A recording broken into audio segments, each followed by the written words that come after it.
Good morning friends. अपने income tax के cases की सीरीज़ में मैं अमित कुमार गुप्ता एडवोकेट आज जो केस आप लोगों के सामने डिस्कस करूंगा वो Punjab and Haryana high court का है। बहुत ही इम्पॉर्टेंट केस है। केस का नाम है मिसेस मधु कौल वर्सेस CIT और ये केस 2014 का है। मैटर 363 ITR पेज नंबर 54 पे रिपोर्ट हुआ। फ्रेंड्स, इस केस में एक बहुत ही इम्पॉर्टेंट इशू इन्वॉल्व है। आज के टाइम के अंदर बहुत सारे लोगों ने बिल्डर बाय एग्रीमेंट के तहत अपने फ्लैट्स बुक किए हुए हैं NCR के अंदर। नोएडा, गुड़गांव में तो ये चीज़ बहुत कॉमन है और इन फ्लैट्स को बुक करने का जो मेन मोडस ऑपरेंडी होता है कि एसएससी जो है कुछ पेमेंट करता है इनिशियली और अपना फ्लैट जो है वो बुक कर लेता है और एसएससी को एक अलॉटमेंट लेटर दे दिया जाता है in the due course of construction, क्योंकि कंस्ट्रक्शन लिंक प्लान होते हैं तो उसके अंदर जैसे जैसे बिल्डिंग बनती जाती है एसएससी पेमेंट देता जाता है, बैंक से डिसबर्स होता जाता है। एसएससी को भी इंटरेस्ट ज़्यादा नहीं पड़ता और over a period of time SSC के पास से पेमेंट चला जाता है और एसएससी को फ्लैट मिल जाता है। इस केस के अंदर इशू इन्वॉल्व ये था कि एसएससी ने अपना एक फ्लैट बुक किया। फ्लैट बुक करने पर उसको अलॉटमेंट लेटर मिल गया और जैसे ही कुछ पीरियड बाद एसएससी को फ्लैट एलोकेट किया गया, उसकी रजिस्ट्री की गई एसएससी के नाम में। एसएससी ने उसको उस रजिस्ट्री के कुछ टाइम के अंदर बेच दिया। एसएससी के मुताबिक उसके ऊपर लॉन्ग टर्म कैपिटल गेन हुआ था। एसएससी जो है वो लॉन्ग टर्म और शॉर्ट टर्म को कैलकुलेट करने के लिए डेट ऑफ अलॉटमेंट से पीरियड को काउंट कर रहा था और असेसिंग ऑफिसर साहब का ये कहना था कि जो पीरियड कैलकुलेट किया जाएगा शॉर्ट टर्म और लॉन्ग टर्म को डिटरमिन करने के लिए वो डेट ऑफ अलॉटमेंट से नहीं किया जाएगा, वो जिस डेट पे बिल्डर ने एसएससी के नाम में रजिस्ट्री की है उस डेट से किया जाएगा।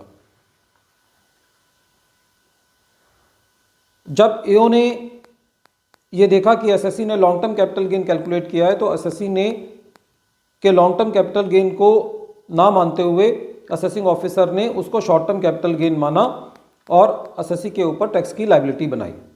एसएससी जो है वो CIT अपील के पास गया। CIT अपील ने भी एओ के ऑर्डर को अपील रखा और ITAT ने भी एओ के ऑर्डर को अपील रखा। ITAT का ये कहना था कि क्योंकि एसएससी को अभी इवन ये भी मार्क नहीं किया गया है कि एसएससी को कौन सा फ्लैट मिलेगा, इसीलिए एसएससी का from the date of allotment period को कैलकुलेट करना जो है वो ठीक नहीं है। जब ये matter Punjab and Haryana high court के पास गया तो Punjab and Haryana high court ने ये कहा कि एसएससी का राइट जिस दिन एसएससी को अलॉटमेंट लेटर दिया गया उसी दिन अराइज हो गया। बैलेंस पेमेंट करना, कौन सा एसएससी को फ्लैट मिलेगा उस बिल्डिंग के अंदर इस बात का होना या उस फ्लैट की एसएससी के नाम में रजिस्ट्री होना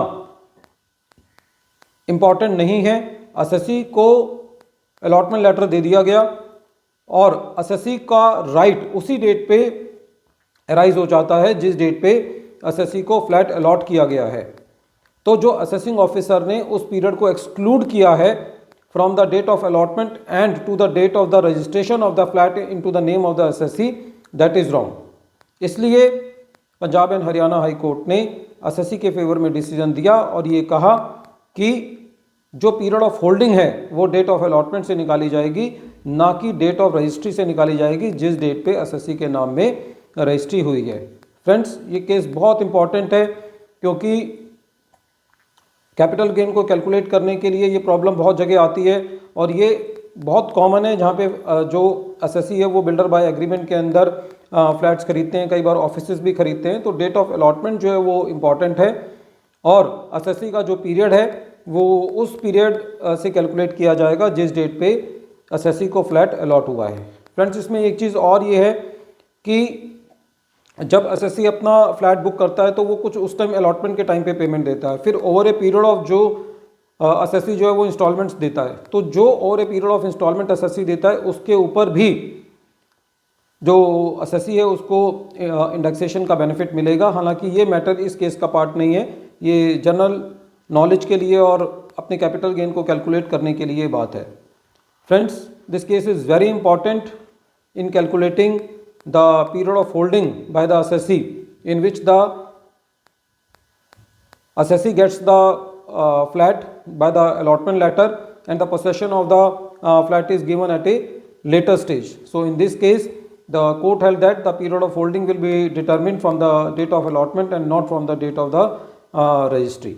Friends, once again I am repeating the name of the case. The name of the case is Mrs. Madhu Kaul versus CIT 2014, and this case has been reported in 363 ITR at page number 54, and this case has been decided by the Punjab and Haryana High Court.